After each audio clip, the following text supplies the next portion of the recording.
Hey, what's up, guys? It's MetaGamesGX here, and we are doing a live feature match over a game from Heart of the Game. We got TJ versus another duelist from Heart of the Game. I'm not too sure. TJ's on Evil Hero Tearlaments from the recent deck profile. Go check it out. We see a opening of a Danger Nessie, which discards the Nessie, which will prompt the search of the Danger. Now, of course, Tearlaments is one of the best decks right now. I'd say kind of underperformed at the latest YCS. However, we see the Jackalope get searched, and we see the Droll come down from the TRAPTRIX player, which Droll is definitely a devastating card to Tearlament, but but a lot of the time Tearlament can do a lot of stuff. So we see the Jackalope and then discard the Unchained, which is going to allow TJ to pop one of his set cards, but we see one of them it's a special summon, but we see that it's Foolish Burial, so that's obviously going to come down and give us the yugioh, hoping for some mills. TJ's build is certainly very interesting, a 45 card build, and running a lot of unconventional means that do a lot. So Hellshadal Hollow gets milled plus the Scream and the Rhino Heart. However, we are only going to do the Hellshadal Hollow, which should tell you about the trap situation. We are probably only running one trap with the Evil Hero in hand and another Tearlament trap set. We could just assume that to be the Soliac. We are going to see then the Jackalope get tributed for the set monster for the Evil Hero in hand, and then get tributed over for the from the Unchained from the graveyard from its graveyard effect to pop a set card normally used in Unchained. However, the other card that is ran by TJ right now is Instant Contact, which allows him to get free Neos Fusion basically from his extra deck, which will be this level 6 Dark Bright, which is going to allow him to go into Beatrice, which is very cool to see. It's a very cool tech. It allows the deck to get very free Beatrice access, plus the graveyard effect of the Evil Hero does come up off the mills. Very cool to see. And so we are going to see now the Beatrice use its effect. With 0 cards in hand, TJ's really going to have to start doing something to generate advantage. I wouldn't doubt if he went for the other Miller here, but of course, if you go check out the deck profile, you'll see that it's one of the most unique Tearlament builds that you can come across with 45 cards. You know, sometimes hitting the mills isn't always what you want. You gotta be precise to start your engine, then start milling kind of thing, because there's definitely different engines and less chances for milling good. But we do see the Shiren go down because we do have a lot in the graveyard, which definitely makes sense in this situation. So the Shiren is going to get the Dark Bright, and we are going to definitely see a Dracostapelia if I had to guess. That could obviously also be a Mud Dragon, but we're going to see a Dracostapelia pass with the Beatrice, which isn't really the most ideal board with Tearlaments. We had to invest a lot to get that board, and we see a evenly match come down into battle phase, and we see Beatrice get chained, and we are going to then see the Shiringen sent off the Beatrice, and see a Winda come down on top of Stapelia, which is always a very good card. I still personally like Winda in Tearlaments. It's one of those things that guarantees you another play or a just established board state where your opponent really can't play through a, Kaleidohar, Stapelia plus Scream plus Soliac plus Field Spell plus the Winda. It's a lot, and plus Winda goes up to 2700 plus obviously with Scream, so Winda becomes a monster that can go over anything below or 3200 or below. You see the Murmello get negated and then linked off into Sarah, set 2 pass, which isn't obviously the ideal situation for the TRAPTRIX player, and so the Tearlament player is going to be able to pop the Triv Karma he set with the Unchained monster. Then we are going to see a scoop from the TRAPTRIX player, obviously, because that Shivara is just really devastating. I really see why the Tearlament players run it. It's great for the grind game. You're able to, if you draw a Triv Karma, okay, cool, we pop it. We're lit. Like, it makes it so your top decks are very much better and more alive. And like, I see why people are starting to run Wallow too.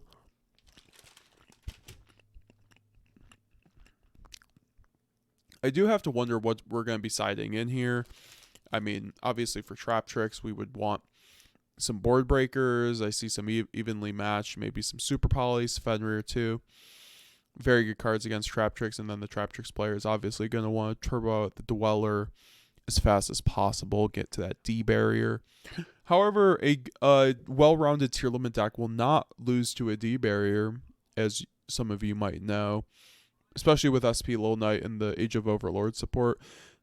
The deck is as much of a Link Xyz deck as it is a Fusion deck nowadays, so just with its ability to spam out consistent level 4s and monsters in order to convert those into extra deck monsters that are not Fusion monsters.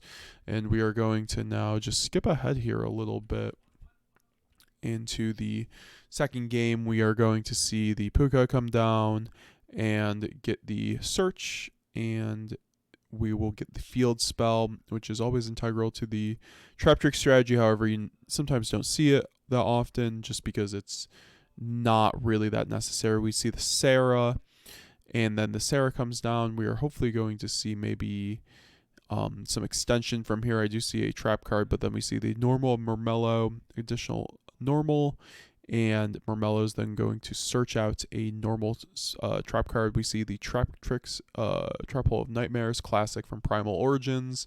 And then we are going to search the Monster Trap Hole card, which is going to allow him to extend TRAPTRIX Holatea, and then Holatea and Sarah is going to trigger, and we are going to get a special from deck.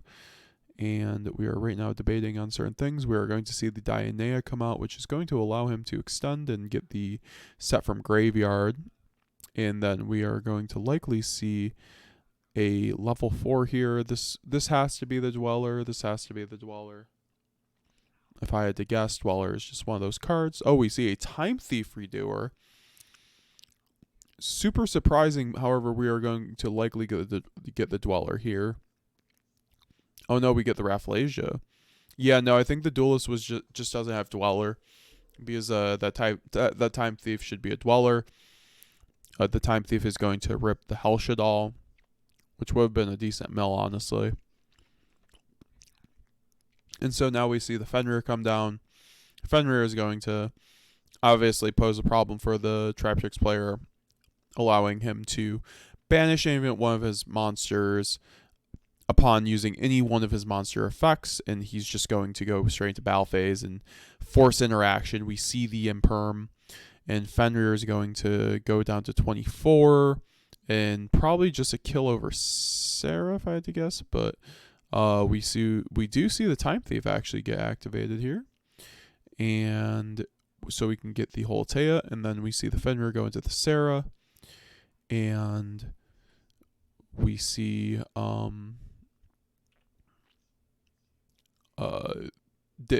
which obviously doesn't go through, and then we see the activation of Jackalope. We see the Jackalope get hit again, which is just crazy. And then we see a trigger of Rafflesia to most likely get the Gravejerker's Trap Hole. Yep, we just saw it, and the Gravejerker's Trap Hole is going to burn for 1,000, negate a hand or graveyard effect. Very devastating card, especially in time, obviously, because of the 2,000 just beefy effect.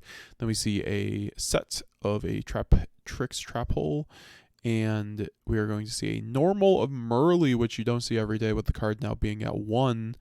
Milling instant contact plus a shuffler and a mill 2 off a tier cache. And then we see this very unique card because TJ is on a tour guide engine, which allows him to search out the Mothman, because when that card is milled, it allows you to search out a insect monster. So very cool. And we see a Mothman get resolved, and another Mothman gets hit. That's crazy. So they both draw one and discard. And then we are going to use the Soliac, which, because it's discard off of effect, we also love it. Search out the Shiren, which Shiren is real. This is just really devastating, because I feel like this whole board state wouldn't have happened if the TRAPTRIX player had Abyss Dweller, unfortunately. Then we see the Shiren mill a Meta Noise plus an Agido, which is really going to be difficult. But then we're going to see the Meta Noise get the tier cache back to hand. Very good choice. And then we see a mill of a Rhino Warrior plus a Shivar Unchained And the Rhino Warrior is now going to send the Versago, most likely. Versago. Oh no, we see the Evil Hero monster, so you can start going into instant contact plays. Versago also TJ is running, so he's able to go into Roll Kalos, or even Graph, I believe, might be in his deck. We're going to see a big think on the Tearlaments player. Then we are going to see an activation of the Evil Hero from the graveyard to special summon out an Evil Hero from deck. Special summon out the Infernal Prodigy, which is a level 2, which would be interesting if he was running a rank 2. However, I think this is going to likely go into a link play here, but the TRAPTRIX player activates Holtea to target the Putica, and we are going to see a Chain of Shuffler to target the Putica plus some cards that are currently being decided. The Shufflers being some of the most devastating interruptions that tier players have, really, because of the flexibility of just being able to interrupt any targets in graveyard. We see the target Mega Noise and the Mothman for the grind game to stop that effect, and we are going to see the tier player just keep going. However, the tier player definitely has a few more interruptions to get through. If you guys are liking this video, please like and subscribe. I'd really appreciate it. If you want to see more commentaries like this, I'd very much appreciate it. Anyways, the tier player is now big thinking. This is definitely one of those board states that you really have to decide where you're playing through. Tearlaments being one of those decks that the round or playing the deck, it takes forever. So it's one of those things where you have to just like commit to a play without taking too long. So that's why it's definitely not the most forgiving deck. It's definitely a skillful deck. And we see the SP Little Knight come down. Excuse me, one of the best new cards of Age of Overlord. Definitely the best card. It's now $100+ extra deck staple. And we see the activation of Tier Cash, which is going to banish the Solic. And the SP Little Knight, I'm surprised, because it was made with 2 effect monsters.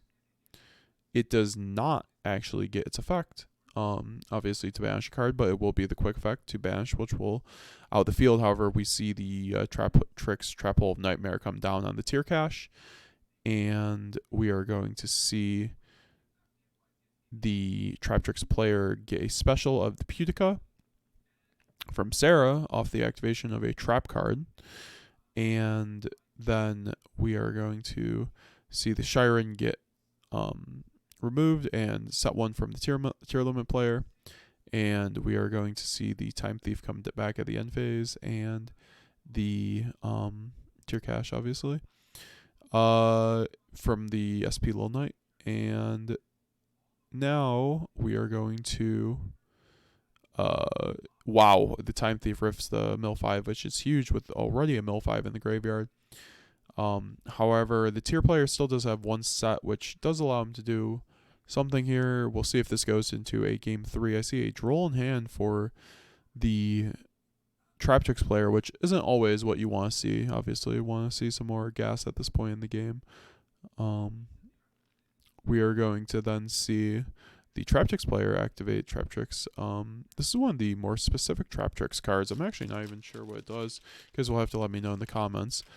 Trap Hole Nightmare. One of those cards that, well, we're going to see a SP Lil Knight target the Rafflesia plus Fenrir, which is interesting. Just to get rid of any interactions with the TRAPTRIX. And then we see a Murmello get normal summoned, obviously, which is one of those cards that is just like one of the best TRAPTRIX cards across time. However, we are going to see a think by the Tearlaments player on the summon, because we probably have either a Meta Noise or a Soliac. I believe it was the Meta Noise. So then we are going to then get the TRAPTRIX Trap Hole Nightmare. And after doing that, the TRAPTRIX player does have a few options. With Sarah on board and Time Thief, we could potentially try going and do Zeus plays here. But we see the Soliac come down on the Sarah, because the Sarah has a lot of definitely lingering effects that can happen across the turn that will prove difficult. And we see the Shiren get, obviously, the tier player will need to get a fusion. However, Sarah's not affected by trap cards. So I think what is happening right now is that we're just going to see a Soliak activation. Maybe they go back on this. I'm not sure. Yeah, it looks like they go back on that. Looks like the Soliak is just being activated, not on the Sarah though. And then we see a Holtea be activated and Sarah be activated, obviously. This is where the TRAPTRIX player just generates infinite advantage when you are able to use your trap cards and your other interactions are not trap cards. So, are not non-trap cards. And then we see the tier cache get banished, which is just obviously devastating, just not being able to proc your effects.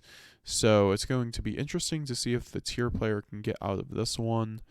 We are just going to fast forward a little bit just because we see the TRAPTRIX player kind of big thinking here.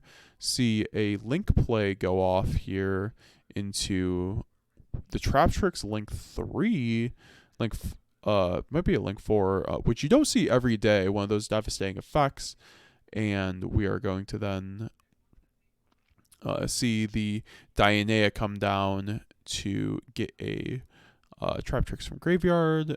Or actually, no, the effect will not be activated because of the Soliak, I believe, is being thought of right now. Yep, and then the Shiren will be able to use its effect. We see a Merly engrave. There is no Rhino Heart, unfortunately, so we cannot get Kaleido Heart. Kaleido Heart would be huge here and might be able to actually fix this issue. But we see the Garura come down just to try to, like, maybe, you know, get a draw one and have recurrence and crack back from here. And then the I fast forwarded a little bit, and then we were going to see the banish of the TRAPTRIX in the graveyard and the Garura to go graveyard, draw one. This assuming happened in battle phase, and then the TRAPTRIX player is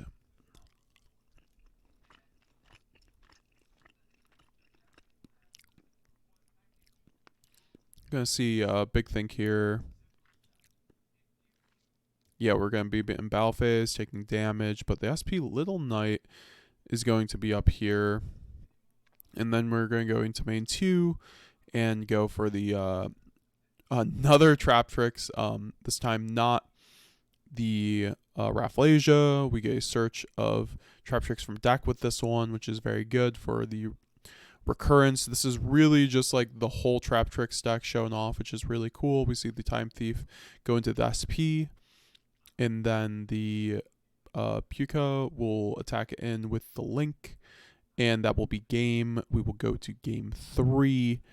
We're just gonna fast forward, and the tier player opens with Super Poly Jackalope, tier cache. We activate the Jackalope, set the Super Poly so we don't hit that. Going to be interesting to see how this goes. Hit the Unchained special out the Jackalope. Finally didn't hit that. We see a Meta Noise, Infernal Prodigy plus Super Poly. This is not the best board or starting hand for the tier player. We will not lie, however. Depending, I mean, like, really, he might be able to set a few cards and then be able to play. But we do see the Droll come down, so this is just going to be a set pass. Might be able to play through this depending. We see the normal of Dionea to link off into the Sarah, link one Sarah. Oh yeah, so the other, and then we see a Parallel Exceed get searched. It's likely how we were going to get into Abyss Dweller if I had to assume. But to be honest here, it's not looking great for the tier player. But we'll see how this goes. With the Parallel Exceed getting Exceed summoned now, we are obviously going into a Rafflesia because he does not run that. And a very well-timed Super Poly there for the Garura and Rafflesia and Sarah because TJ saw that he wasn't playing Abyss Dweller, so he obviously could do that, or else he would have made it before. So very good play by TJ there. And 3 cards with a set imperm set of another TRAPTRIX card. And let's see what we drew. We drew the Scream. And we will then use the Unchained to pop the Soliak, which is huge. And Soliak is going to get a search of any tier card. And now we're going to be off to the races, obviously. because we can just activate Scream. Normal Rhino Heart, either go for the mill 5 or for the guaranteed fuse. However, we have even something better to do with going into Beatrice with the double sixes. This is why the Unchained card is so good. We see the Scream come down, avoiding Imperm column, and then also very smart with the Imperm, and then we see the Rhino Heart get impermed, which is fair, but I might have saved that for Beatrice. It really doesn't matter, to be honest. However, the Guru will get detached, so this will just provide the Beatrice with some nice chain blocking, plus a draw one, which will be just insane for this. Really not looking great for the TRAPTRIX player, given the fact that, I mean, like, Droll, yes, was nice against this deck. I just think that there's way more effective cards, like Nibiru.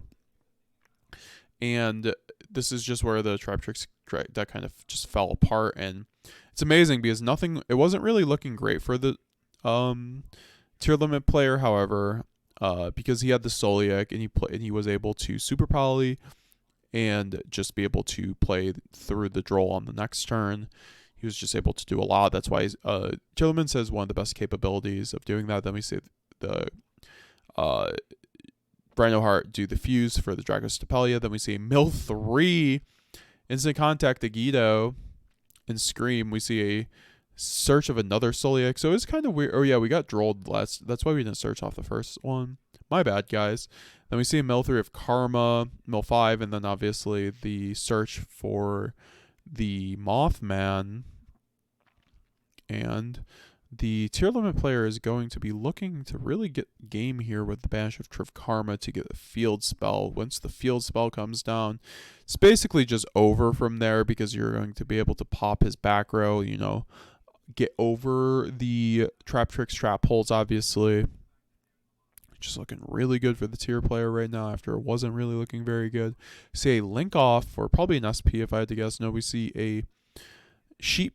This Sheep is always amazing, actually, in this deck. It really just depends. However, the Sheep zones are not great because the Stapelia. So we see the Tier Cash come down, mill the Calbeck plus the Fiendish Rhino Warrior. That's huge because you could mill the Helshadal Hollow, which is a Fiend, and then go for the mill 5. And then we are going to get a mill 4 from how many attributes are on field with Helshadal, which is just infinite value. But then we see the Rhino Heart for Sago and Havness get milled, which is just like insane, honestly.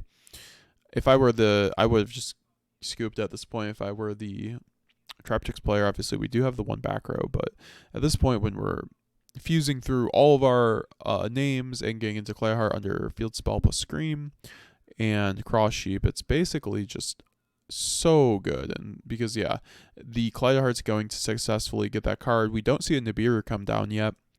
We might have seen the Nibiru come down, yeah, if we had the Nibiru, but we don't. So that's going to be really the game for the tier limit player. I mean, honestly, what else is there to see?